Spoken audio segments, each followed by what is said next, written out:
Upper Echelon is brought to you by Deloitte for innovative thinking and thorough strategic planning. Turn to Deloitte. Well, our Upper Echelon guest this week is Dr. Azar Jammine, very well known as perhaps one of South Africa's most widely quoted economists, chief economist and director at Econometrix. Azar, let's start with economics. Many decades experience in that field. Why economics? Did economics find you or did you find economics? Actually, I found economics. I started doing a BSc in mathematics and mathematical statistics, wanting to become an actuary. And I thought, well, it's good to do a bit of economics to go with that. And I could do Economics 1 to go with the other courses. But unfortunately, it clashed with my maths full-time lectures. So I had to attend a part-time course. And the very first lecture, I fell in love with the subject. And ever since then, I've really been sold on it. And even though I completed my degree in mathematical statistics and maths, my first love was the whole principles of economics. You then, after completing that degree at Wits University, you paid your own way to complete your PhD. Yes, and I was fortunate in that I received quite a lot of experience in the whole business field and in research, practical research, by being an investment analyst after my first degree. And while I did my honors courses, I did them part-time, and so had actually become an investment analyst. And by being an investment analyst, you can actually research a lot of things in business. And so internationally, I did quite a bit of market research, industrial market research, as well as portfolio management. And it also coincided with a time when commodity markets started opening up, futures markets, options markets, and I got quite interested in those on my personal account in order to make a bit of money to pay my way as well. But it was a wonderful period of my life where I was basically sponsored by others to go touring the world and doing research, and I saw a lot of the world that way. You've seen a lot of the world since then, no doubt. Widely travelled. What destination, what city stands out for you? Well, obviously I spent 11 years of my life based in London, but clearly I began hankering after South Africa after that. What was a fascinating experience, taught me a lot, was I spent a month in Singapore in 1977, and the topic of my research was business appraisal of the country, which was to be used for British Airways flights to and from Singapore. It would be a handout given to passengers. And what stood out there was the way in which I was received by the Singapore authorities, taken around and shown just how they were gearing up for a massive growth strategy over the ensuing long term. And I learned a lot of lessons from that experience that have been so applicable in South Africa in understanding what the weaknesses and potential strengths of our own economy are. What are some of those weaknesses and strengths? It's a very wide question, a very broad question, but I guess when you have 3 or 4 decades of experience in economics, you have the luxury of being able to sit back and reflect on things like your time in Singapore. Without doubt, and they hit at the heart of the 3 structural impediments to job creation in this country, and that is the first, the massive need for education and skills development. I was taken around Singapore from one factory to another, shown how they were training people to do particular jobs. The second was the realization that at the core of the success of Singapore was harmony between in industrial relations between workers and employers. Singapore was engulfed in a lot of social unrest in the early 1960s between unions and employers, and within 10 years it had transformed itself to a society where there was wonderful cooperation between the two. And the third element that struck me was the way in which the government almost went out of its way to try and support small business and entrepreneurship activity, almost an obsession with it. The obsession with small business development, as well as training and educating the workforce and promoting harmonious industrial relations. And I think those are at the heart of what we need to do in this country to progress. Is it difficult to focus on the short term when you've got so much experience and so much knowledge and so many years of being in a field? I do at times get terribly frustrated at the very short-term focus of analysts in the financial services, not only in South Africa but worldwide. I'm amazed at how they frequently lose sight of the longer-term picture.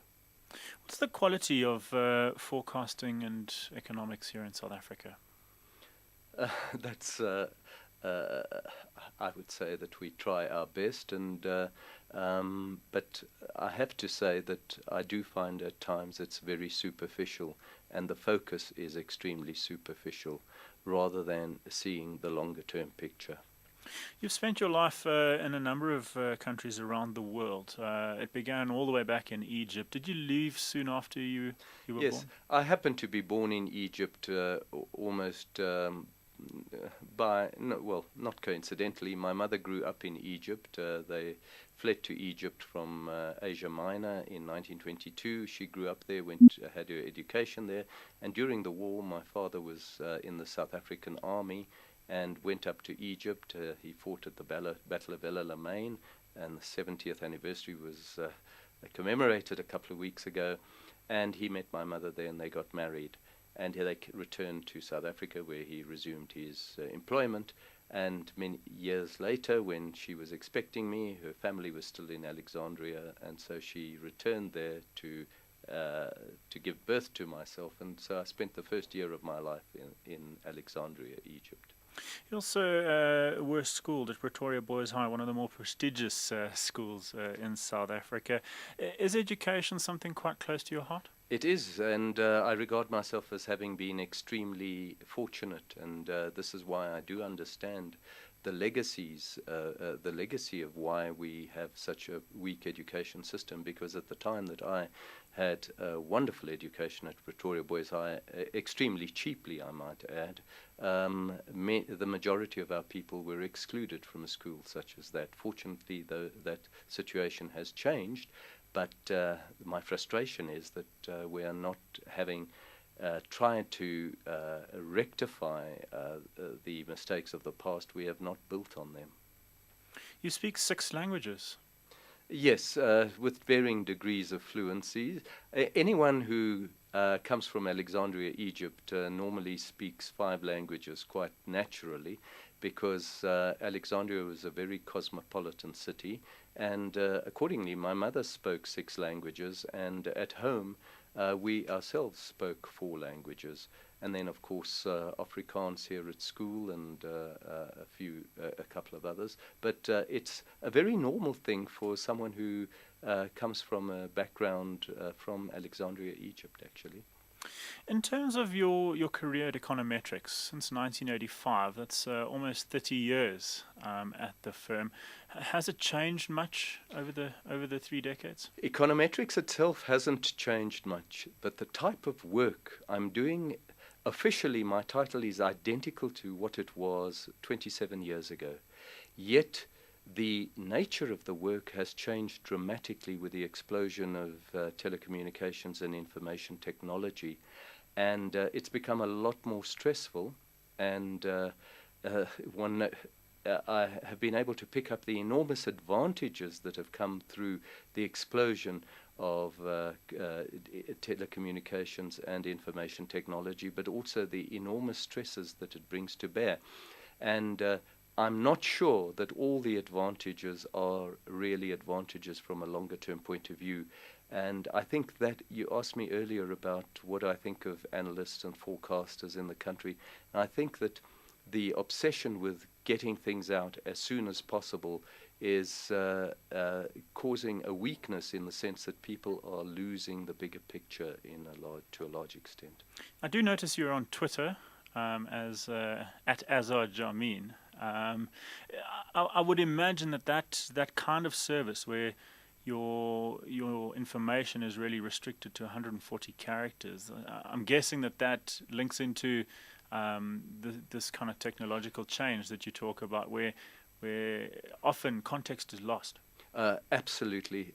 I get terribly frustrated as well when clients of mine say, but, we want shorter reports. And I say, but, I'm trying to analyze them and show you to give you the justification for my conclusions. And yet all you seem to want is just the conclusions and nothing else.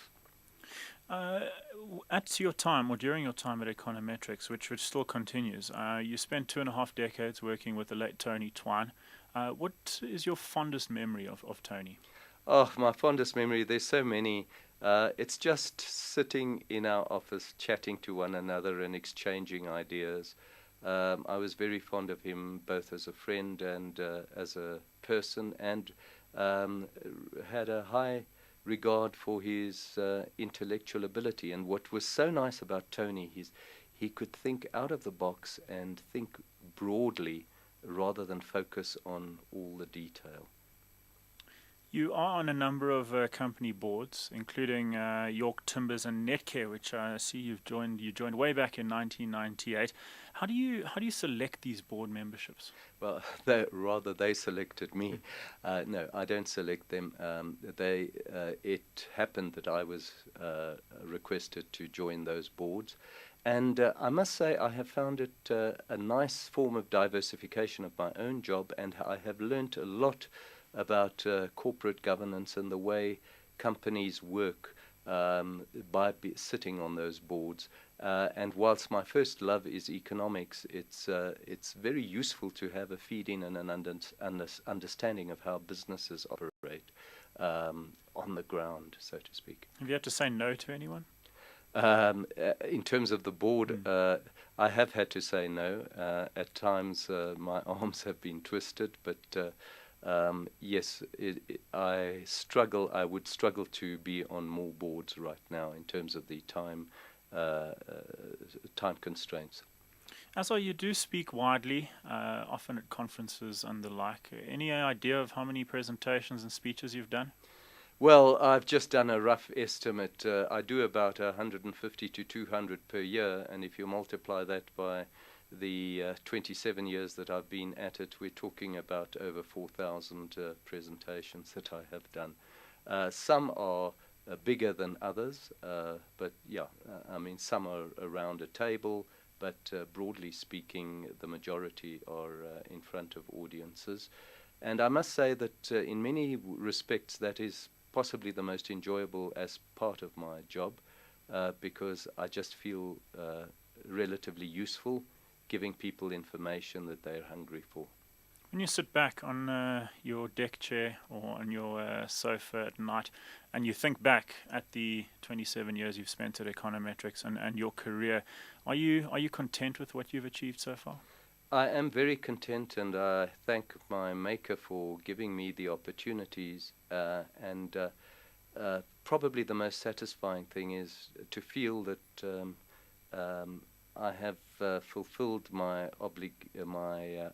his will, in a sense, by trying to be of use to people on a broader base, and by giving of my opinions and so on. It's a way of trying to assist people to think for themselves and to come to conclusions themselves and decisions that might actually assist them to improve their own situations.